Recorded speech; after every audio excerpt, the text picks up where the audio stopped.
Damn it, fellas. Look here. Stand by.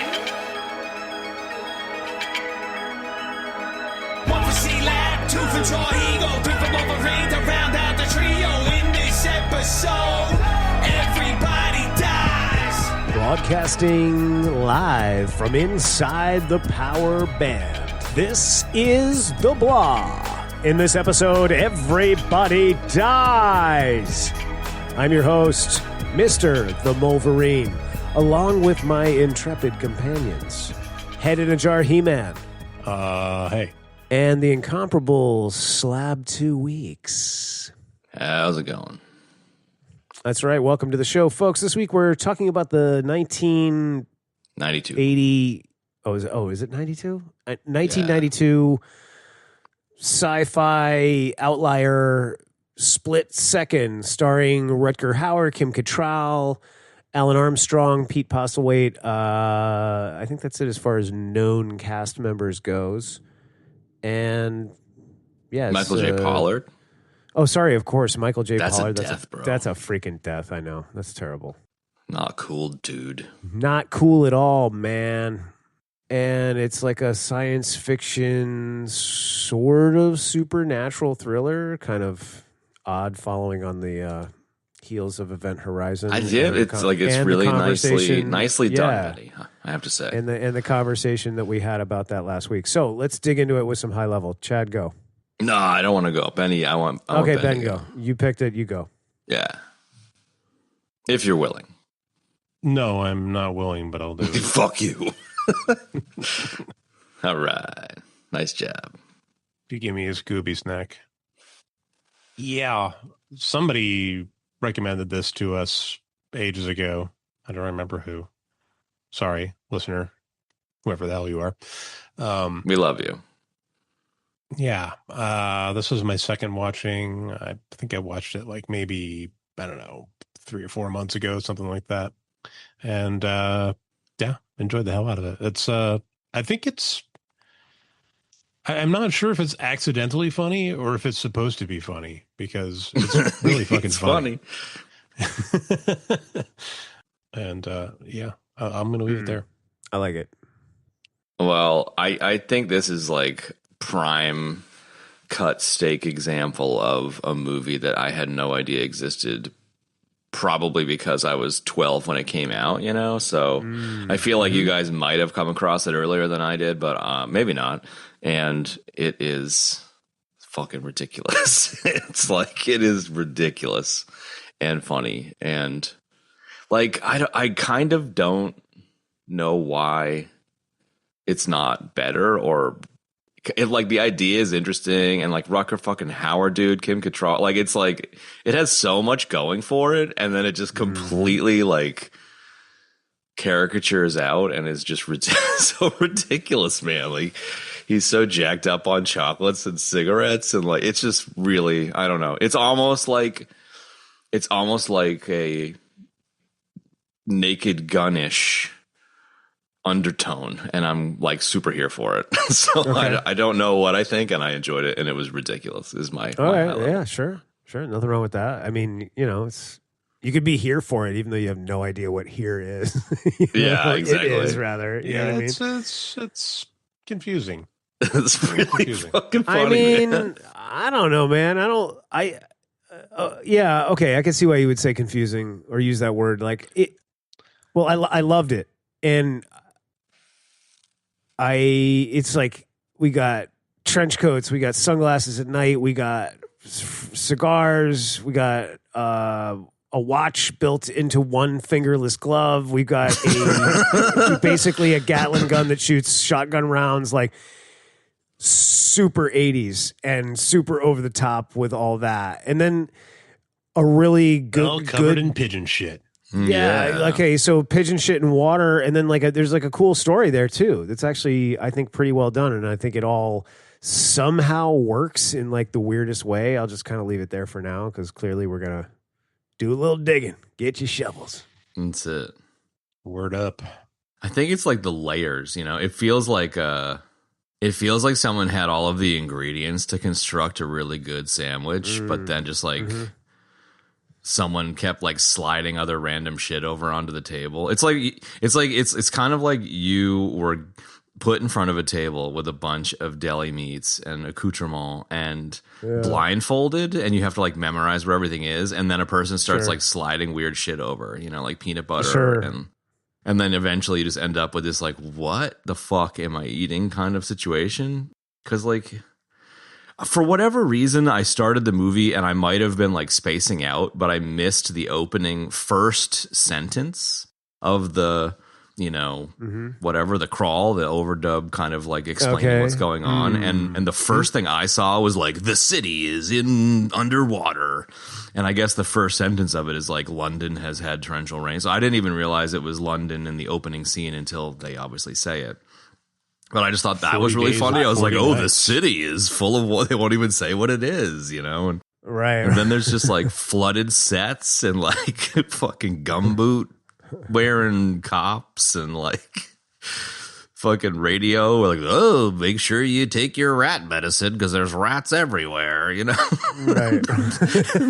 Then you get into the fucking that. like, then you get into the cigarettes and like weird cages you have to go through at the police station, and the like really kind of like the super sexual narrow, tension built up lady corridors. that takes the gun who really wants to fuck Rutger Hauer, and every time she sees him she's like like it was just really funny, man. I don't know. It is. It's definitely funny, man. No question. And that's just the first like 3 minutes, it hits the ground running with hilarity. But I agree with you, Benny. It's like, it's not clear whether they were going for that or not. And I kind of don't think they were at first, maybe.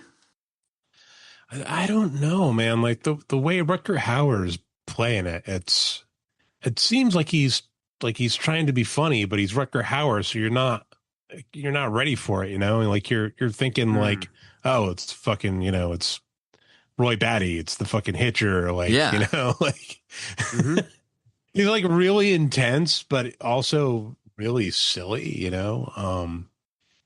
yeah. It's also, I think briefly, I think like I've met a few Scandinavians in my day, and they do have a very quirky kind of sense of humor in my limited experience. And so I feel like there's like a little bit of that sprinkled in too. Could be. Okay, yeah. But is he Scandinavian? Yeah, I guess he's Dutch. Yes. Hauer is like Dutch. a super German name. Okay. All right. Dutch is different than Scandinavian. He was born in the Netherlands. But I don't know how much time he spent there. Here's my or is it that we're watching the movie now and it seems a little quirky, kind of funny, kind of ridiculous? But I'd give that to you if this was made in 89 or 87, but 92 is like, that's the other weird thing. It's it feels like straight up 85. Yeah, like it does. If you said watch this movie, then tell me when it was made, I would have said like 83 or 85. Yeah, but I think like you know what I mean. It's like I'm kind of playing off of what Benny was saying. But now I'm talking myself into your position because like it is 92, which I think is like reasonable evidence that they're doing a 85 callback. This is fun, silly, ridiculous, maybe intentionally too, Or is this just a shitty low budget movie for the 90s? For that, Things had not moved along very far by 90. I feel like the early 90s were like the tail end of the 80s. Still, yeah, it was definitely. It still had not gotten the stank of the 80s off yet. Yes, people did totally not have their agree with flannels that. on yet. No, they didn't. Pearl Jam, yeah. Well, they by then, yes, there were flannels, but they weren't necessarily mainstream or whatever. But dude, there were flannels, man, bro. The directors weren't wearing flannels yet. Yes, exactly. Yeah, okay, fair. That's fair enough. Well, Pearl Jam was not yet singing "Would You Wear My Flannel?" Would you wear my flannel? The Nugs mention that this movie was originally written, set in L.A., serial killer, non-supernatural. Hang on, I'll wait for Kev. Would you like to wear my flannel? Oh, yeah, brother. Yo. Yeah. In the Nugs, it mentioned I saw that. I caught that, yeah. Yeah, it mentioned that the movie was set in L.A. and it was meant to be a just a straight up serial killer kind of buddy cop movie, but it was too close to a Lou Diamond Phillips movie, which I'm kind of like really into checking out. Yeah, and First Point or something like that. They had to change I think was the name of that movie. Yeah. So it was like rewrote it, set it in London. And then Rutger Hauer was so into the script that he was like, I need you to make it like more physical between my character and the monster. So like he seems like he was really into and invested in this and really kind of wanted to go all the way with it. It kind of feels very like Nicolas Cage-ish. Like Nicolas Cage gets really fucking into his movies, you know, and even if they're ridiculous movies. And I feel like Hauer is probably like similar OG hardcore, doesn't give a fuck kind of like. I mean, he gets it also done actor. Sure. 92, he's got like, you know, now he's got a little hand, you know, so he's flexing it a little bit. And, you know, he digs the project. They're happy to have him in there. It's like, I don't know, it's like win-win. The guy Hey man, I loved him in it. It also just seemed like he was drunk half the time, so. Well, I don't know. Like, I think this is it said, the other thing it said in the Nuggets was that he was attracted to the script because he loved the story, you know? So, and that's like, it was a cool story. I get it. I think the story is very cool, you know, like, despite the fact that the alien kind of looks like the xenomorph a little bit, it's got some elements of it. Like, I like how they did the alien, or sorry, not the alien, the whatever it is, the creature, rat the demon, monster, former partner guy, Sure. whatever it is. Like, you know, like I like how they did all that. Like, it's the story is great. It's like really well crafted, dude. You don't see anything till the end. It's like you're wondering and you're entertained. And then it's like there's like a sort of somewhat of a tonal shift through the movie where it kind of gets a little bit more serious. But at the same time, I feel like Rutger Hauer and what's his name? Not Alan Armstrong, the other guy. The guy who played Durkin. Dick Durkin. Thank you. Yes, the Dick guy who played Durkin. Duncan. They both, you know, were like really walking this fine line of this, like being like kind of over the top Arnold kind of Cobra cops, and then at the same time being serious, you know, like I don't, and then somehow like it all works great. Like it's so bizarre. I can't believe I've never even heard of this movie before, you know? I know.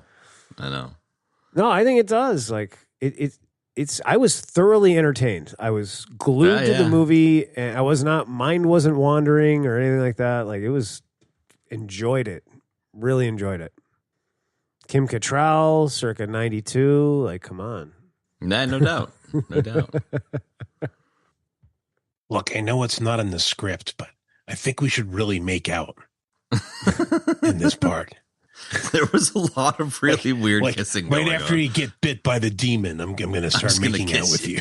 Dude, I When you're in love the how hospital. much you sound like Christopher Lambert right there. It's so great, dude. So here's what I'm thinking. We can do a take Yeah. where the explosion happens and we, you know, save the day. But I want to do a take where while it's exploding, we make out and you giggle. Okay. Okie doke. Like every time he went in for a smooch, it seemed like he was catching her by surprise. Yeah, she was kind of like, whoa, okay. Yeah. Yep, improv. Up to and including the end with the explosion where he was like, perfect time to sneak a makeout in while there's some shit blowing up. You know what I mean? I kind of feel like the scene where he like rips back the shower curtain and she's naked was also not like, it was also him just doing something that he shouldn't be doing, you know? Like, Sure. yeah, there was some kind of creeposity there. I just wanted to get genuine shock from you when I ripped the shower curtain open. Okay. Well, you succeeded. It worked. So I was really attracted to the movie. Yeah, exactly. Sure. Wait, who's in this? I love the idea of demon cop stuff. You mentioned the like hard boiledness of these two, and like, goddamn, if the dialogue between them was not just so fucking bad, it was like legendarily good. Like, it was like, you have sex every day. He's like, yep. And then I stay up all night reading books on the occult. And then I get up at 4 and go for a run. You what? That's disgusting. That's disgusting was so great. I you know. my partner is named Harley. Yeah. What's That so was a great about great fucking Dick scene. Durkin? That's my favorite line. That is great. It is great. And it's an outakey. What's so great about Dick Durkin? I totally knew it was an outakey kind of shot. And I love Hauer like trying to keep it together. And he does a good fucking job. Oh, there's some great those lines two in this movie. Those They two, work. I imagine, were laughing their fucking heads off. I mean, as you would, right? You can see like they're fighting it back. There was one scene at least that Durkin was laughing so much they almost cut it, but because Hauer held it together, they kept it in the film. Yeah, that was the scene in the hallway for sure. Sure. I don't know. I kind of feel like the early on in I suppose it was kind of the opening sequence when Hauer goes into that nightclub and there's a dog and he's like, calls the dog a dickhead a bunch of times and whatever. Mm-hmm. And you're kind of trying to figure out what the hell's going on with Hauer's character, and he goes in and he's making the call. The scene after the lady's heart's ripped out in the bathroom and he comes out and starts like swinging his gun around, and all of the looks on all of the faces of the people in the nightclub, it was like honestly the worst acted scene by everyone, including Hauer ever, and it was fucking hilarious, dude. Like they were all like, "Ooh," and he was just like pointing his gun in their faces and shit, and they were, "Oh, in the bar in the beginning." It was so funny, was... dude. And it just made me like it was like it made it feel like you were saying earlier, like it might have been intentional because it was such a bad take that it was like either they only had one take or they had 50 takes and they picked the worst one because it was fucking hilarious. And I kind of feel like it's more the latter. You know what I mean? Because they had 50 takes and because they were just like, this one is hilarious or this one is terrible. Let's use that one. You know, like there was lots of strange extras and like, just like the secondary cast in a lot of the movies we do add so much to the movie because they're like crushing their little characters. We've talked many a time about like a very, very small character, like adding so much to a movie. And I think all of the small characters being so like not part of the movie and ridiculous kind of add something in a different way, if that makes sense. Okay. Yeah. Because you got like this random ass bartender serving a fucking English breakfast, you know, you got like all these, like even like the three words Michael Pollard says, you know, like it's all just so fucking ridiculous. I forgot about the bar too. Yeah, the bartender dude, the other bartender. Yeah, I mean, okay, I'm so I just finished watching this, and I'm just thinking back to the beginning, and I'm just trying to think. Like, I feel like the beginning has more of like a ridiculous kind of feel to it than.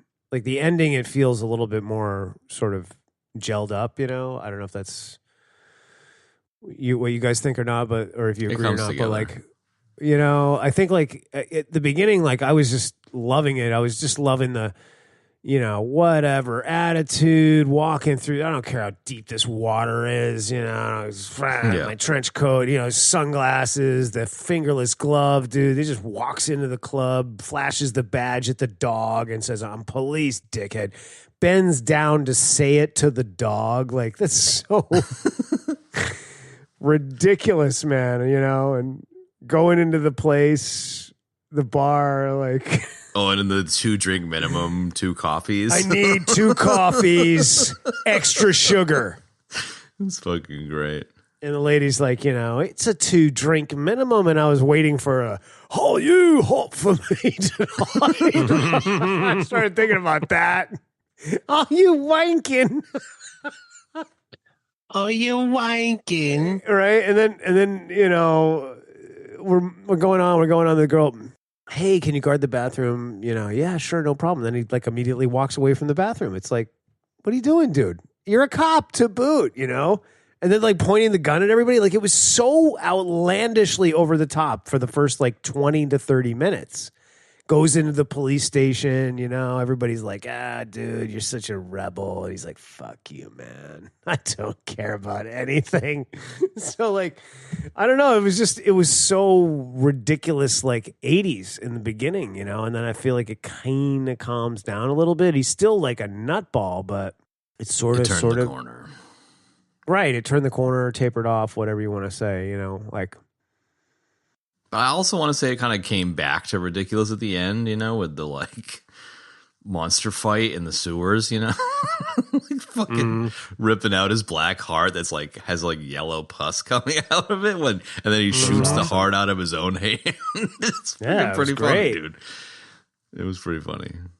I don't know. It's, well, like we said, it's just over the top in the beginning, and then it kind of mellows out. / Durkin starts becoming more like him once he sees like what they're up against, you know, like. Yeah, Durkin. I You know what love I mean? It's I like love everybody, kinda- but Durkin is just the special sauce in this, man. Oh man, He's great. Dick Durkin, Dick Durkin Detective wears Dick a merkin. Durkin. Detective Dick Durkin.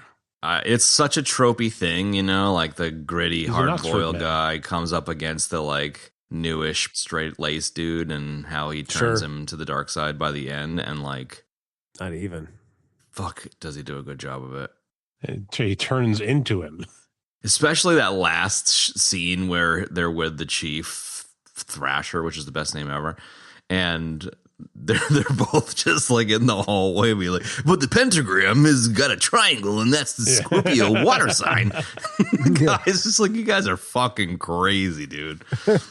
He starts like pushing other cops as he walks away down the hallway, like he's the boss, and he's just like hip checking fucking Kim from accounting. He's like, fuck off, Kim, you know, like as he walks away, you know, it's like, all right. Yeah, they were kind of like, you know, yeah, he just kind of runs the show. He doesn't really, you know, I thought you, like, how many times did he run into somebody that was like, I thought you were suspended, Stone. He's like, I don't care about that. You know, like, Fuck you, man. there's so many, like, and again, like, going back to like the choice lines, like, you know, he's like, doctors don't know shit.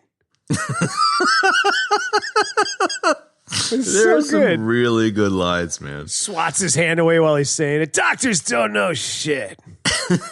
Okay. I don't even know. I don't even know where to go, but I'm enjoying everywhere we go. I don't know. You just kind of bang around the room, man. Really, I feel. I think the mid-movie reveal that Harley Stone has like gigantic scars and that's what psychically connects him to the monster was pretty. I was just like, how are they going to do this? And it's like, oh, okay, he's just. And then Durkin sees me. He's like, oh, that's it. That's amazing. You know, like in the fucking hospital. Well, why? Because he's a astrological historian. Right. He got his degree at the same place you got your Mortal Kombat film historian degree. And it only Oxford. cost him $5. Oxford? Okay. Yeah, exactly, right? I mean, no, never mind. I've Nah. lost it. It's gone. Go ahead. We should have a hovercraft corner. I feel like the hovercraft stuff in the beginning also set me up. I was like, okay, it's really hard to control that hovercraft. It's going to be that kind of a movie. Sure. When hovercrafts were considered really fucking futuristic, you know? I mean, I guess they still kind of are. I feel like it's like, I mean- there was a time in my life when I was 10 where I thought hovercrafts were like the coolest thing, and I draw like pencil drawings of them Ever. on my fucking notebooks, and then you realize Ever. they're just really fucking dumb, and you're like, oh, okay, never mind. I don't know. I mean, they're still like. They're still pretty as long- cool. I still haven't like gotten them. What there. can I say? You haven't I mean, gotten it's there like yet. you can take one. You can take one on water, and then you can go right up onto the land with very little trouble. What? It's so No, cool. I'm with It's you, dude. true. But they're also it's super just not- uncontrollable. It's not great on either. Yeah. Yeah, it's like awful on both. Okay. Didn't they make like a? I feel like the UK made like a big one, like a ferry that was Yeah, I think you're right. like a big hovercraft, and They that's made that's it what in the really town where the tide goes out like 6 miles, and then when the tide comes in, like the fucking whole town's underwater. It's basically this movie. Right. Well, Basically. I was going to say that, like, I think that's where hovercraft, like, the viability really comes apart, because it's just like you've got like serious like weight power problem, because you're lifting the entire vessel up off the ground. Now I'm stuck on a hovercraft. You're very stuck. Right. So like, you know, you got to push up all that weight, all the people, all the machinery, all the metal, whatever, and it's just like it's so much harder the bigger it gets. It's cool as hell to think about, though. It's cool. The idea is cool. And then when you see one, you're like, they're out of control every single time. Like there is no control going on. It's like, ooh. Have you ever seen one in real life? I think I might have. I definitely had a hovercraft remote control car when I was like 10, like when I was in full pencil drawing mode. And I was like, this is the coolest remote control vessel in existence. And then 4 seconds later, the side popped and it was like, boo. And then Chad was like, wow. And then I was like, hovercrafts suck. I fucking hate hovercrafts. I hate everything. Going to my room. I'm gonna go call somebody. If I'm needed, I will be in my boudoir. Let's keep talking about vehicles for a second, since we're kind of on that. What is the deal with this thing? What are you doing? The hovercraft that's holding up your desk is failing, bro. I'm wondering why this desk is not working. And then I go in my head, oh, that's why it's $300. Huh. There were some pretty fucking cool vehicles. I'll give you that. I am on CDB. CDB? Yeah, I mean, look, let's hovercrafts are sweet for futuristic scenario films, right? Like they may not practically be any good, but they certainly look cool in like futuristic movies, just like fan boats do somehow. And then we had okay, Chuck Norris. Fan boat all day. Totally, dude. I know, fan boats rock. And Fuck then you had hovercrafts. dude, what's up with like everybody needs a Jeep that has chicken wire for a windshield, dude. Right. You know? I mean, like, it just makes it that much more Why don't they badass. do that? Why can't you buy? I actually, now that you mention that, I actually don't know why there is no chicken wire windshield option. Because there's like those people that put the dumb shit on all the Jeeps. Like, you would think that would actually be a thing. I see Jeeps like that every It's an day. aftermarket. Yeah. There needs to be like a chicken wire like insert, or like you can pop the window off and put the chicken wire version into the Jeep, you know. I want to pimp my ride version of that though, where it's like there's chicken wire on all sides, and I get real chickens in the fucking car with me. Oh no, I don't want to do the real chickens, but I want real chickens. I want it all the like way the around. pigeons in the house. I dug how it had like no doors, and then it had like chicken wire over the back, and then the windscreen, you know, or the windshield rather, and then possibly some more in the back, right? But like it was cool. It was sort of futuristic-y in a dystopian kind of way. I don't know. I'm sorry about the pigeons. What's futuristic? I can't bring myself to kill them. This might be a weird idea, but chicken wire? Is that futuristic? Yes. And a future with where there's global warming and then there's flooding everywhere. Do you think a chicken wire windscreen would that be good? Hovercrafts and chicken wire. If we put more chicken wire everywhere, it'll make everything seem more futuristic. 100% does. 100%. So, sure. I never realized chicken wire was dystopian, but here we are. Chicken wire. It's not chicken wire though. It's like deer fencing. To be fair.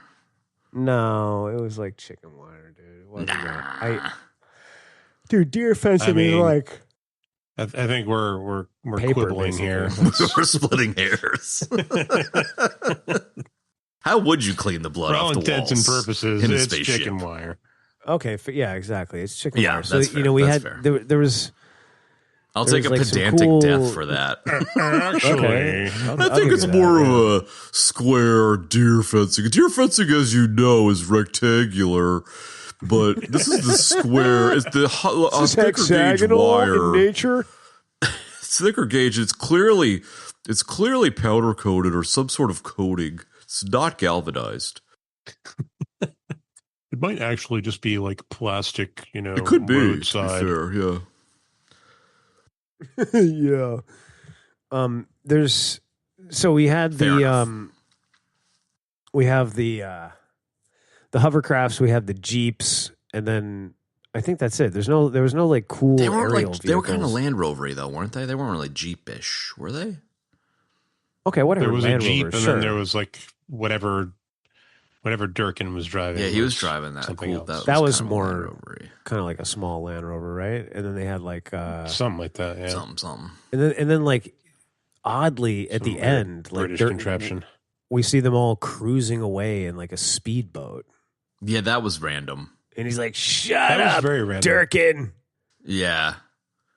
They're like, how do we end the movie? How What's do we his end the superhero movie? buddy? The Black Blade or something. The wait, what? Who? Durkin's into some comic book. Oh, yeah, the black yeah, ma- yeah. the black I don't know what mask. it's called. Yeah, the black mask. Durkin's The Black Durkin. Mask. There you go. Yeah, that was it. You know, so I don't know. The vehicles were pretty cool, and like there was like I don't know. I'd give it like a. I mean, it only takes place In the year 2000. barely. Yeah, it's only like 16 years into the future. So like, it's not, like some movies go 10, 15 years in the future and it's like everything's just completely different. You know what I mean? they're And like orbital cities or some shit. right, exactly. And Meanwhile, it's just 15 years ago, it was like, the iPhone 3 came out. It's, it's pretty sick. yeah, right. Now it's exactly. like And iPhone then, 23. Fuck you. It's the same thing. who cares? Totally. But you have like, and then some filmmakers like they go 15 years into the future and it's just like, only like a couple of years has passed.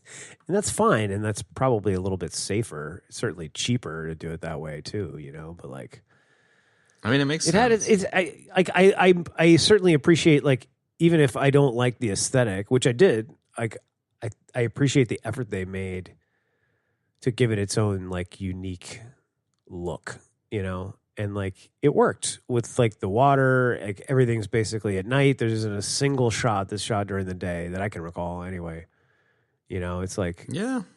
everything is either underground or at night, covered in rain and water, which is perfect for covering up the stench, as it were, the proverbial stench. And it was like, I don't know, I thought it was a pretty cool little situation they had going on there, Sure. It's like kind of crappy and run down, and there was some kind of futuristic stuff too, But not I like Blade get it. Runner futuristic. Yeah, not like Blade Runner, like, not even like It's It's kind certainly of not. Children of Men-ish. ish. Yeah, it is actually. Yeah, that's good. I wonder if it lifts It's like- from this, to be fair. It's like everything hasn't quite broken down to a Mad Max level, but it's Yeah. like, a few stages or possibly a few hundred stages before that, But like they did good job with like the weaponry and stuff as well, I dug that. Like those Gatling shotguns were just They were nuts, kind of dude. like, they look like they were made of plastic too, though. Like, I kind of like, they tried really hard and they hit, I'm with you. And I also like enjoyed how they looked like props too, because it kind of made it funnier. I don't know. I thought they looked pretty tight, I was like, and the way they were hefting them and all that, it made it looked like they like had the weight that they looked like they had, right? Because like a minigun would be about the same weight as that, like as if I've ever held any of these That's it. weapons. Like I have no idea what I'm talking about, but it would seem like that. You know what I mean? So I don't know. Sure. Rambling. Somebody else. Talk. I'm fucking rambling. Miniguns were weird. They didn't operate like. I mean, I think they were obviously just like something somebody made in the prop department, right? Yeah, Absolutely. they were very odd. And the ADR sound effects or whatever, just sounded like somebody firing like an AK-47 or Yeah, something. I'm like, 100%. this is not what I'm like. That's not what an automatic shotgun would sound was like, poor. but okay. It was not extremely what poor. Yeah. Not what a minigun would sound like. They But it fire wasn't even a bullets way minigun. It fast. was a minigun that shot shotgun shells, which makes basically no sense whatsoever. Well, the armorer guy says specifically it'll fire something like 600 150 rounds a minute. Or 600 rounds a minute. Dude, 600 rounds. Shotgun a shells. minute. Like, that is, yeah, exactly. you put 600 shotgun shells on a table and they're You- falling off the table, bro. Like that's a lot of shotgun shells, man. It is. You would literally like if you were standing in my backyard, it would literally shred everything behind my house into like a zillion pieces. I'm not even at the point of thinking about the bullets coming out of the gun. I'm thinking about how you get 600 shells into a gun. Like, it's where did they even? It's like there was no shotgun. You just no way. Like, there's no way. Well, I mean, there's no way you could collate the shells to like I don't know. Anyways, I mean, a minigun should be like what fucking Jesse the Body Ventura had in Predator, you know, like you've got to have a belt feeding it, and there was no belt on those, you know, no belts at all. So presumably the ammo was held in some lower compartment.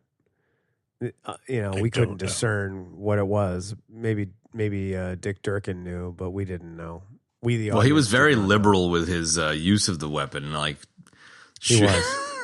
I think one of my favorite moments in the movie was when he shoots up the kitchen. He's like, "You shot up my kitchen." He's like, there was a rat. And he pulls the rat out. He's like, "I'm bleeding." And then just falls over. Like, it was like this sequence of like, what the fuck is this? It was just a beautiful thing. Like, he unloaded in that kitchen, bro. He did. He destroyed the kitchen. I mean, it was already kind of a shithole, but. Well, that was the other thing, too. Like, well, I don't know. I'll save that. We'll keep on this. Nah, you don't need to save it.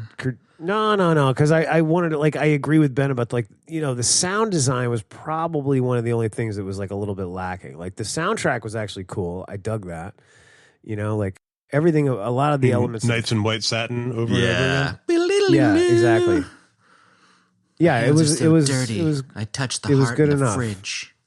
Yeah, and, like, you know, the sound design, like the gun was so disappointing, the Gatling shotgun, you know, like it should have been way cooler than that. And it was I needed to take a bath. I wasn't feeling well after peeling one of the chocolates off the side of your fridge and eating it.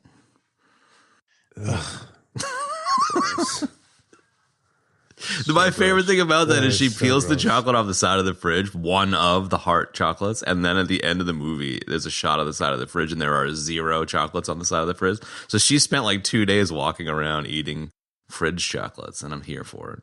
Why was she in the tub letting the tub overflow? I didn't get that. Because she touched the heart. She found the heart she ran out of fridge chocolates and she opened the fridge looking for food, and then she touched the heart, and then she was trying to wash the heart blood off of her hands and wasn't paying attention to the water. She wasn't paying attention to the water, didn't notice an entire tub overflowing. But it was just like having a nervous breakdown because she touched the icky, yuck heart. All right. I don't know. I can get on board with that. Sure. Okay. Maybe she felt bad about her ridiculous hairdo and just needed to take a break. I didn't think that hairdo was that ridiculous. It was pretty kind awesome. Kind of futuristic, kind of sharp black bob, you know? Like, I don't know. We've seen it before. It was so black that it looked like a wig, and it wasn't, and I love it. That was not a wig? I don't think it was. I mean, it might have been, but I want it to not be a wig. I want it to not be a wig, too. And I want Alistair Duncan's Dick Durkin Merkin to be a wig, because he had that cool, like... What's that Ned Flanders' kids' names? He had one of those hairdos. Rod and Todd? Yeah. With a perm? Yeah. Like Starsky or whatever? I can see Tom Hanks in that, but I really like the British dude. Tom Hanks in what? As Dick Durkin. Oh my God. Why? Was that suggested or something? Or No, I just feel like he's got that kind of like curly perm thing and kind of the... Sure. What was the other one we did that he was in? A buddy cop movie? There's a death for not remembering this, but... Oh, it's a major death because it's Dragnet, you dildo. Yeah, there you go. Yeah. Jesus, dude. Jesus. That is like almost a nuclear death, man. It's Dragnet, you fucking dildo. That's right. Dick Durkin, Dirk Diggler didn't really, like... I really liked him. He just didn't do much else, man. He's like a bunch of video game movies. He's been Alfred in many a Batman game and a bunch of television. Like, he was fucking hilarious. Well, he's clearly well known for his video game work. Yeah, I thought he was funny. I thought he was good too. You know, like, I don't know. I dug the whole sort of goofy thing. We're going to need a bigger gun. Yeah, like that whole thing But he very just humorous. keeps going with it. Keep saying And then he's it. got his own cigar, and then he's starting to sound like Stone, like I was like, this is great. It's like 80s gold. If they're trying to keep the 80s going, they're doing it right here, right now. It could have been so many things. Like, I kind of feel like it would have worked as a Blade Runner level of futurosity, and I also feel like it would have worked not being in the future. I agree with both of those statements. I think if they had had a little bit more money, they could have made it even cooler. But then again, I kind of respect it. I love it just the way it is, and I respect what they did with it. Like it's hard to like we've seen a lot of movies from that era. Like say 75 to 95, right? And it's like the technology really didn't kick in hard. Yeah. Until like the mid 90s, man. You know what I mean? Like when you could really start like using computers to do interesting, cool stuff that you could just never do before, So like I always respect like the people that were able to just make absolute magic with mats and miniatures and shot choices and stuff like that. And like this movie's like that too, because like they do a great job of like slowly introducing this creature into the mix. And it's like, you can say what you want about like the astrological kind of like angle on it. It's still cool. Like you so rarely see, there's probably maybe a handful of movies that have used something similar, which I definitely appreciate because it's like everything else is just like kind of the same old, So like I dug that in that respect at least, and I liked the way that the slow drip on the creature was great, and like the way they shot the creature at the end was great too, because it was like clearly they didn't have like Star Wars levels of budget, and it was like they made do with what they did, and like the shot choices were great to make it scary and to keep the viewer like engaged and like keep the tension pulled taut, like it worked really, really good, man. I really appreciate that for sure. And they really leaned on that heartbeat thing. Yeah, they did, but it worked. It was cool. It added that tension. It made you kind of freaked out. The whole thing with the water was freaky too, and the circle of light. Like, just, they kept like throwing in all these weird elements of like astrology, demonology, kind of biblical stuff that like always, it was like they were all curveballs as well, like when he was like, don't step into the ring of light. I was like, whoa, what is this all about? Like it was just different, It's like, it's cool to see something different. Yeah, No, I'm with you. I liked that it was astrological-ish, but not Jesus-y too. Like I feel like it's like you rarely get one without the other. Like you get like, I don't know. Zodiac Killer is the only one that kind of comes to mind. It's like it's just not very common. I was just thinking about that. Yeah, because usually it's like devil, demon, hell bullshit, and they kind of do the devil, demon thing. Like, can we talk about that for a minute? Because when I was editing the show, I really enjoyed your description of it, Ben. You're like, we should do Split Second, and we're like, what's that? And you're like, well, he's got a motorcycle and pigeons in his apartment, and you just like rattle off all this shit, and it's like, dude, I'm so into that. Say no more. Yeah, totally. And it was like bang the fuck on, it was really funny, and it was, yeah, like you mentioned demon in the description, which like sure, fine, fair enough.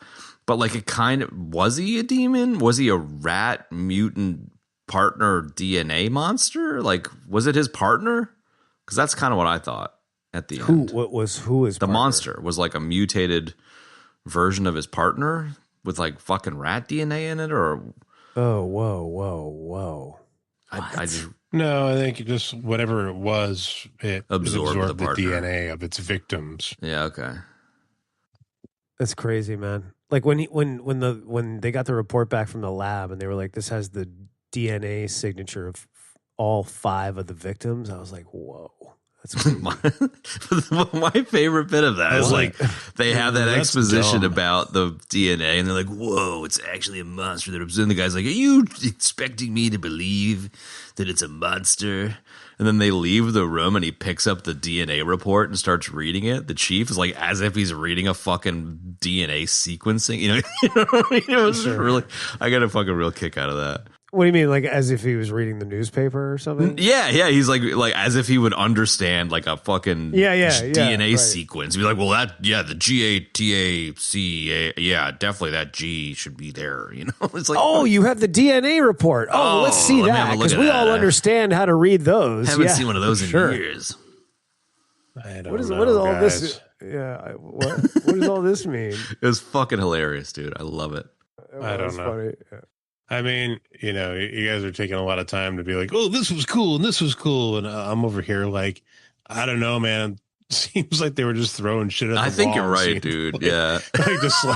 just this fucking like the kitchen sick method of like, you know, I don't know. Let's just make it everything. Like there's DNA and there's demonology and there's fucking astrology and there's Numerology occult and fucking shit. stuff and like I don't know, man. It's So just you're fucking okay. goofy. So, And psychics all right. and So- shit. I don't think it's cool. I think it's fucking doofy. that's, Yeah, all right. that's fair. That's That's fine, fair. dude. That's totally. That's fine. I That's think the it's so beauty of this, messy that it's fucking kind of little cool. organization Like, we have. Yeah. It's a total fucking mess. It's And there's like zero closure, you know, there's like no awareness of what the monster was. They defeat the monster and then it's just like, okay, let's go get a burger.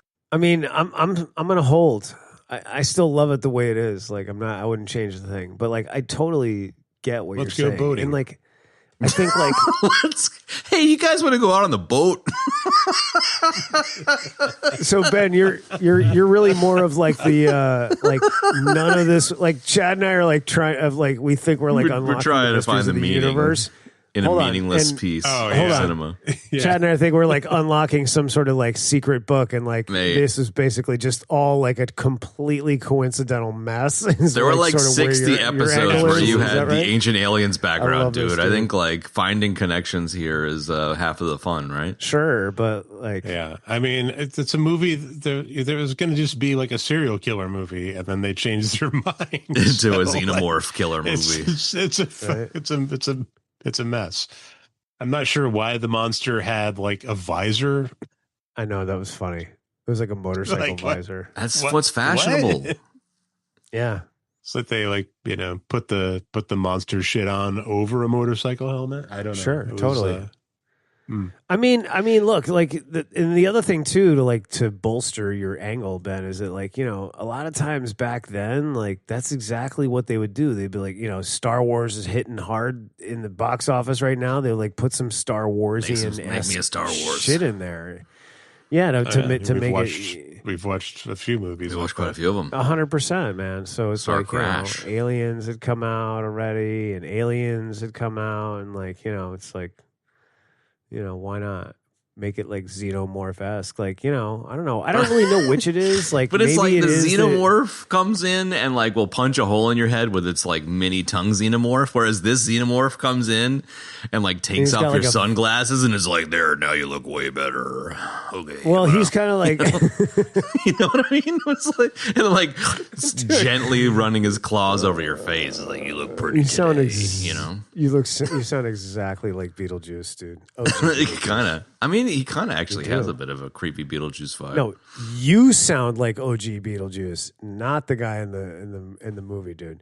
But I think No. like the creature is like a combination between xenomorph, Venom with like Wolverine claws, but his whole hand is Wolverine claws. You know what I mean? Like that was exactly what I thought of when I saw the creature. I was like, okay, Freddy Krueger, but Yeah, they're There they're you go. Krugery. right? Krugery. You lost me at Wolverine claws, but I'll go with the Kruger. All right, Kruger claws, fine. I was going to say Rip Claw, but he's Fine, he wouldn't Rip even Claw he wouldn't even know. know who that is. That was too deep of a cut, even for you, Chad. Yeah, no pun intended. Yeah. Let me take off your sunnies.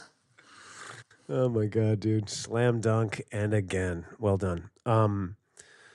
So that was what I was thinking when I saw the creature, and I mean, look, I love that like Ben waited 20 minutes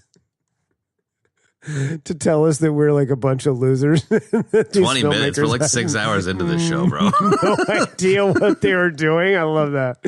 Yeah. But like I still stick to what I said, whether it's, you know, it was by design or if it was in fact just like, you know, hey, we're tripping and falling all over the place and like, oops, we made it, you know, like it worked. No, I mean, I like it. It's fun, but it's I don't think don't try to dig away at it too There's much. no mastermind level shit going on here. Yeah, no, I got you. No, I don't think so. No. Yeah.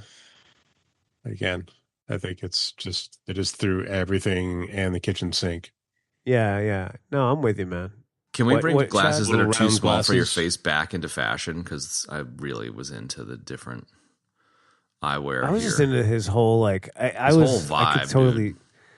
His whole vibe was so like I could see Arnold doing all of that, and I feel like he did something similar. He had a trench coat and did something like that in one movie, and I can't remember what movie it was. Eraser. It was the one we did. Fucking The one where he was doing demon shit. What was that one? yeah. Oh yeah, Didn't that we was watch it. That one. Yeah, collateral damage. That's possibly death. Is it Collateral Conjuring? Damage? No, Arnie. No. It's the one with Gabriel Byrne and all the demon things. You know, again, Demon. Again with the What demons. the fuck is that called? End of Days? That's it. I think it is End of Days. Yeah, End of Days, I died. 99. Collateral Damage is a movie of his, but it's not that movie, so I'm dead. So you are collaterally damaged. It's a night of aneurysms. This week on the aneurysm.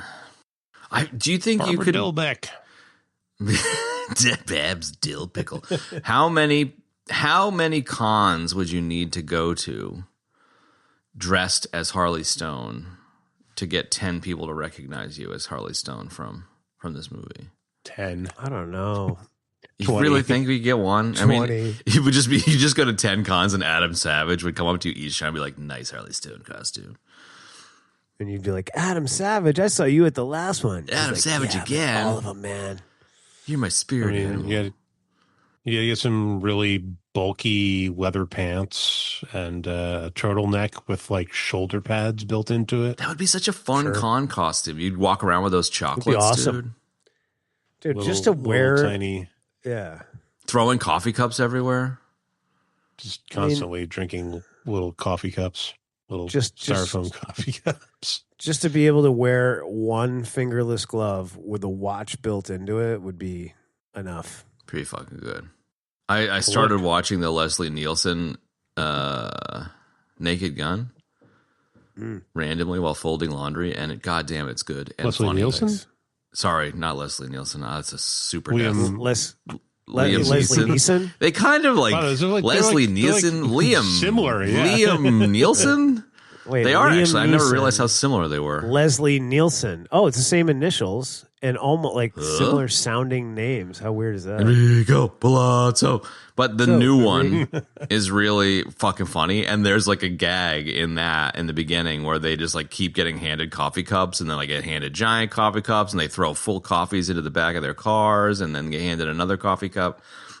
And Harley Stone very much had that going on here. And I'm super here for the coffee tropes. Yeah, definitely. And I was super into the whole bachelor guy, just, back seat is full of coffee cups and fast food containers. His house is a dump with a motorcycle parked next to the kitchen, dude. Like, I just dug all pigeons. of that. And yeah, And pigeons. fucking pigeons. Fucking pigeons flying. I can't get him out. I can't kill him.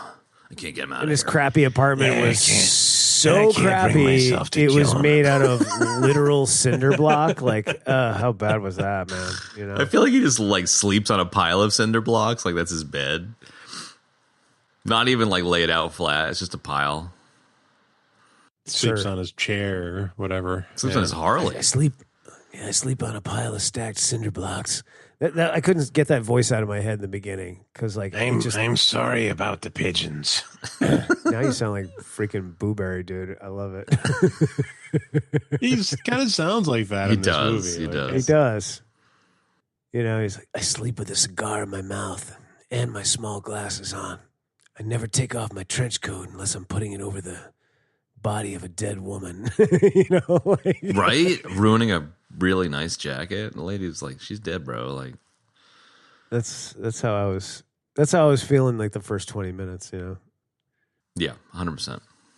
Yeah, it was just like it was super tropey in that, like, you know, He's got everything going for him, single man. cup. Yeah, never takes a shower, never takes his glasses off. You know, just has the biggest gun that's totally non-regulation, and you know he's gotten suspended.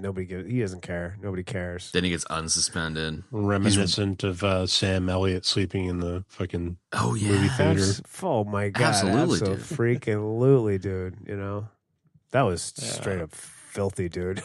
We're clearly bits and bobsy-ish adjacent. And Don't eat the big white men. yeah. He would have been great in this, actually. As Paulson, maybe? I like Pete Postlethwaite, and his character was very random. He would just like super begrudgingly get mad in the corner every time. Well, you know? yeah, but it was like it kind of was revealed later that was the exposition his dump. partner. His exposition line was my favorite. But you got my best friend killed, and then you fucked his wife, and then you broke up with her, and then you got mad, and now you're a piece of shit. And he's just like, he just like ball taps him, and he stands there staring at the wall. You know? Yeah, sure. Okay. Can't really argue with that. Yep. Nah, you got me. Got me on all counts. Guilty of all charges. So No, his really funny. Stone was really bad at flashing his badge. Like his wallet had like 6 folds on it. Can we talk about futuristic wallets for a second? Where like it opens Go for out. it, Chad. It was kind of like almost like a kind of They got that wrong. Christian. Ladies and gentlemen, futuristic wallets with Chad. Well played. Well, they got that fucking dead wrong. But it was like a Christian cross style, like folds left, right, and then the top and the bottom fold out, and then oh man, that was When he flashes his badge Chad, at the dog, I clearly it was very do not not, have the, it was not plausible. I do not have your depth of wallet lore. Sorry. It was just Ben being like, got that Kev, wrong. I don't know if you Killed know me. this or not, but before I met you, I was actually a wallet loreologist. My name on the forums was Trifold.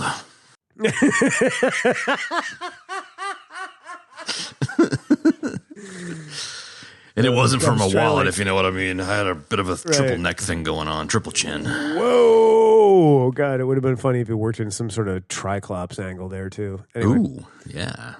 right? Give him head man. Give him head, ram man. But I thought for a go second ahead. the armory scene, I thought that they pulled Q from old Bond movies. I forgot it was Socrates from Bill and Ted. It was Socrates Johnson, yeah. Yeah. He was fucking, I thought he that- was great. He was well cast there. Yeah, he was. And he was, yeah, it was good. The whole armory scene was great. I mean, like the fact that they even had like Gatling And like shotguns like was- BP grenades and shit. No, like BP super grenades, dude. That was like No, not quite BP C4, super but grenades. BP super grenades, Chad. Not quite C4, Not but regular. like better than a grenade, you know? Beep, beep, beep, beep. Wasn't there a fucking like the best bleep bloop in this? I can't remember. I mean, there were, but Big No, I didn't really. I don't remember anything. what do you got going on over there, Ben? Boop boop boop boop. He's bleeping and blooping, man. He's bleeping and The blooping big his way city right to song. the end. Yeah. Big city downtown. Oh hell yeah! Oh, Beat City. Yeah. That's a great song. Yeah. Yeah. That's Yeah. So, Chad, you were kind of, I feel like you had this full head of steam and you were right in the middle of like a full on wallet rant. Like you my just- wallet to sack. I feel like all the air just kind of fell out. Yeah, of it. I don't Was it- know. or did something else happen? No, I wallet was to just sack. kind of all over the place, you know. The trifold wallet. Kim Catrall is like kind of creeping around his apartment and opens up the wallet and it's a picture of her. Oh, And then she like tucks him in on his cinder block bed. Sure. Okay. That's great. Yep. Yep. I don't know if I got anything else. It's okay. Bits and bobs. Bitsy Bobsy. There's just like the whole movie is bits and bobs. It's a fucking keeper, man. I'll tell you what. What's so great about Dick Durkin? What's so great about Dick Durkin? So good. That's his comeback, you know. Yeah, 100%. He's basically making fun of Harley Stone as a name, and he's like, well, what's so good about Dick Durkin? Right? I don't know. I love it. No, it's good. Very silly. There's a lot of great choice lines in the movie, dude. Like the doctor line, like when he says, "Zip up, Dick." You know, it's like they go to take a leak together. I love when he's like, they go in there, they're like taking a leak. Then he starts brushing his teeth in that weird communal sink. And then as soon as he's done brushing, he doesn't rinse. Then he immediately puts the cigarette back in his mouth. Then takes one drag and puts it out in his cup of coffee. Yeah, but he rinses with coffee. No, he rinses with coffee. Yeah. That was so good. Yeah. Gross, dude. I was so into that. And I'm pretty sure he takes a cigarette butt out of like a half drink coffee in his apartment and drinks it. I mean, as you do, right? I feel like that was that like morning after a party, you clean up and you're like, I need the hair of the dog, and you grab a bottle and someone put a cigarette in it and you get that cigarette beer thing going on. That's the worst. Well, yeah, I mean, but you're doing that by accident, not on purpose. Yeah, I hope at least, you know.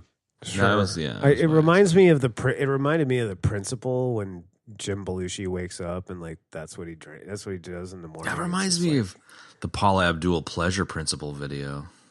Yeah. Wait, what? I'm just going down the rabbit hole.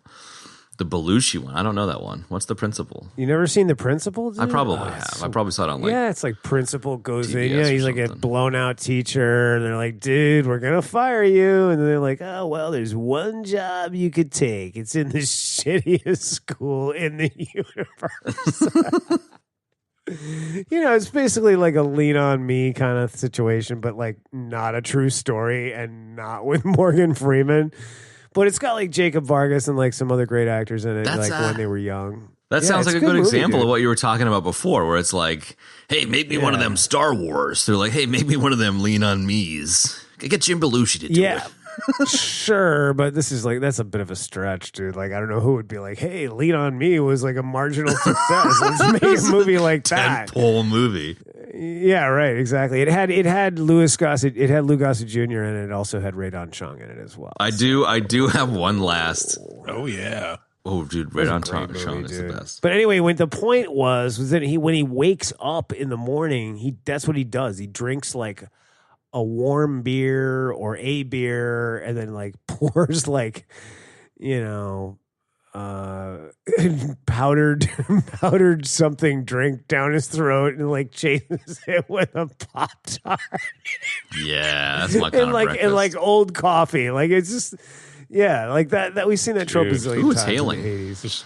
Just necking down Carnation instant breakfast. Yeah, there you go. Exactly. Yeah. Dude, I can hear that all the way through the mic. Yeah, no, like, it's hailing. It's hailing on my tin roof. Rusted. No. This film spawned the term the Rutger Hauer diet, namely anxiety, coffee, and chocolate. Coffee and chocolate. Totally. And cigarettes. Those cigarettes were kind of cool. They were like cigars, obviously, but like he did pull out a regular, military issue cigarette at one stage. So it wasn't like future cigarettes. It was just like cigarillos or some shit. Okay. Yeah, he was stealing them from the captain. That was so good. Get the fuck out of my office. He didn't steal like one. Usually that trope is like they take a cigar or a cigarette. He took like a fucking handful. That was great. Okay, I do have one last thing that Speaking of which. Oh yeah, no, you got it. Definitely you got it. Go ahead, Speaking of which, there is a bit where he like throws one of those cigars away because he can't get his lighter to work. And like in the next scene, I remember that. He's got a fucking blowtorch. Oh yeah, dude. Oh yeah. Oh, man. Well, dude, It was fucking good. he lights the cigar with a blowtorch within the first 5 minutes because like we get the full effect in the beginning. Like you go boots first, splashing in the water. He climbs in the Jeep, throws the trash in the back, and then he like blazes up the cigar with a torch. I even wrote it down in my notes. I was like, wow, okay. So it's like that. He drives by that really famous like London church landmark like 37 times. It was like the one piece of B-roll they had. I don't know if you picked up on that, but that was fucking hilarious. Mm-hmm. Sure. I really enjoyed that. Good stuff, yeah. Nah, dude, just the sheer amount of coffee and cigarettes mixed with like Peggy Bundy eating bonbons, chocolates. I was fucking well into it. Especially when Dirk Diggler ends up eating the chocolates and smoking cigarettes and being just like his daddy, Rutger Hauer. Dirk Diggler, nice. Speaking of Dirk Diggler, the one thing that I just thought was fucking hilarious was when he gets attacked and then they find out he has a fucking pentagram map and that's how they solve the riddle. Oh, yeah. That was so fucking stupid, dude. I was so, give me a mirror and a map. Oh my God. I kept thinking he was going to press it to his Yeah, chest that's and what I the blood thought. was I gonna, totally, and it was going to be the show, map. like exactly where to get. Yeah. Absolutely. And it would have been X marks the spot. Yeah. No, 100%. Sure. Sounds sexy. I feel like, Kev, you need to get one of those like coonskin hat things that the rat catcher dude was wearing and wear that around in your working hours. I just feel like it would work. I feel you think that fits my sort no, of thing? I just like, I kind of just like the idea of you like knocking on a door and being like, I'm here to do the work. And I'd just be like, you know what I mean? Like, it's just like, just to fuck with people. I think it would fuck with people. I love how you said, I'm here to do the work. I mean, that's what you say, right? When you're doing jobs and you're doing worky work. That's what I say. I love how you just kept it so ambiguous. That's what you do. That's what I do when I go, hey guys, here to do the work. I'm here to do the work. Which work were you here to do? Were you here to do the I don't know, plumbing, whatever repair that the TV? job was. Yeah, whatever you hired me to do. I don't know. Yeah, I don't know. Yeah, I was told to come here. Here I am. I mean, what do you want me to do? Yeah. My dad used to do that though. My mom would be like, Bob, can you go pick up your daughter at the dance? And he would put on like one of the orange hunting jackets and like a beaver hat. And like, he would just like grab all the stupid shit out of the closet and then like walk into the middle school dance and be like, Jill, it's time to go. And she'd be like, fucking dad. You know, like I feel like you need to get that kind of thing going on, man. I'm happy to do that. He would do it just to fuck with her, and it worked. Oh my God, it was hilarious. I'll do it. Shit, I'll do it. I'll get a coonskin cap. I'll get you a toe. That's like I mean, you're just asking for like a Carl Childers type of situation, man. People are going to think that I'm like, you know. That Kevin, he ain't right in the head. Exactly. I'm going to show up with that cap on. I might as well just go. Mm. I'm here to do the work. I'm here. All right, Dan. Whatever work it was you hired me for. Got no gas in it. Oh my God. Yeah. All right, let's take this thing out back and shoot it. Fucking yeah. Or the last bit. Yes. I like Ben. I like your take it to the chemical shed. Take it up behind the chemical shed. The last one that just killed me was when the monster was in the subway car below Kim Catrall and its hand was like through ripping the thing and like moving. Yeah, I was digging that. That was it. It was like they took a monster hand and put it on a remote control hovercraft and just like rode it on the top of the train absolutely. car. Definitely. I still loved it. It wasn't the claws ripping through the roof. It was the whole like. It was like his wrist. Yeah. Well, did you actually notice that it was the claws in like a frame or two? And then all of a sudden there's like a frame where it's like the whole hand. And I was just like, wait a second. I thought that was just the claws, man. Nope. Nope. Okay, so NDR or Turns whatever out nuggets. We Rutger already kind Hauer of did all was the the nuggets. monster because he rips the heart out of the heart-ripping monster. Oh my god. Sure, yeah. What? Oh, deaths. Here we Ooh. go. We already did all the nuggets we're gonna do. I'm not doing any more nuggets, fair nor enough. will I allow any more to be done. We're done here. Wow, quite a few little deaths this week. I forgot. God, I can't believe I forgot Michael J. Pollard in the intro. That was so bad. Not cool, and then, dude. Chad had the pedantic death as we were having the chicken wire argument, which was Yeah, that was good. really, really time well spent. And then Chad Dude, also we spent had the, half an hour cleaning up the fucking know. Event Horizon last week, dude. I feel like we can talk That's about true, Chicken Wire. yeah. Which was very funny, I might add, because I listened to it as I was editing it last night, and I was chuckling quite a bit. Almost nuclear dragnet death. I don't understand how you could forget that movie, but anyway. And then I had the collaterally dead death because I screwed up the name of the Arnold movie, which is just terrible for somebody like myself. So anyway, those are the deaths. Recommendations. I'll tell you what, I really enjoyed this movie. Like, I don't know if this movie was like a dude that just kind of was like, oh yeah, that's what I meant to happen. Sure. And he was really just like, throwing shit up against the wall, like Benny said, or if it was, some sort of masterminded masterpiece. I don't know, but it's weird and it's funny and it's kind of futuristic and it's like, it's got a cool story and I would definitely recommend this movie. I love it. No doubt. Yeah, no doubt. Here. Jolly good. Here. Ben, you can say same if you want. It's stupid and but it's wonderful. I highly recommend it. He abides, ladies and gentlemen. Who was Higo Rutger Hauer abides. talking to when he was just like nonchalantly was like, yeah, he has sex every day? Was it the rat catcher? It was the rat catcher. No, it was the Durkin conversation about him and his wife. No, I know, but then later on he just says it in passing. I think when the rat catcher's going through the tunnels, he was like, hey, yeah, he has sex every day. Yeah. So silly. You got to watch this movie. I never heard of it. I love Rutger Hauer. Fuck me, you got to watch it. It's just too bad. Too good, it's bad. Yeah, there you go. It's ridiculous. It is ridiculous. Anyway, so there you have it, folks. Thanks for joining us. Or I don't know what I normally say, but What are we doing next week? yeah, thanks for. I don't know, whatever. Oh, you want me to say You that? say that. Yeah. I say that? Yeah. What are we doing next week? Wow, this is like an Abbott Costello routine. What? Who's on first, Chad? We're taking a week off next week at the end of summer, and then there is a tooth, you and me. So yet to be determined. We'll figure out what random ass espionage / geopolitics take a shot movie we're going to do. And then what do we have We for will the let week you after know. that? Do we even know, or is it too early to figure that out? Too early to tell. Okay, cool. Well, there you have it, folks. Thanks See for you joining soon. us for Split Second, and we'll see you in a couple of weeks for an undetermined Chad Kev twofer. Masturbatory twofer.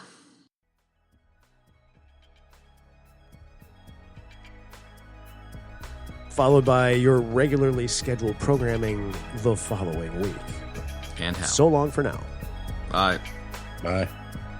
And that's going to wrap up this week's episode. Folks, if you'd like to check out the show notes for this episode, you can do so in your podcast app of choice or our website, ebd.fm/episodes. I've never sneezed in the middle of the outro. /episodes /356.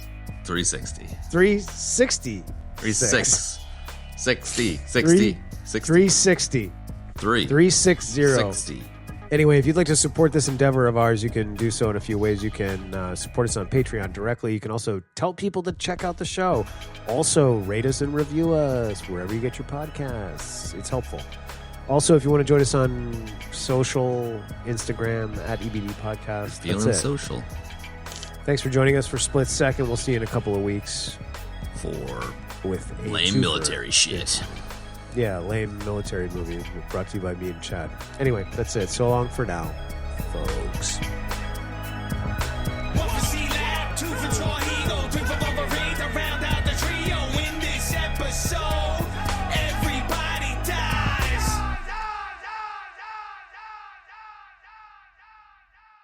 beady. Stop into it.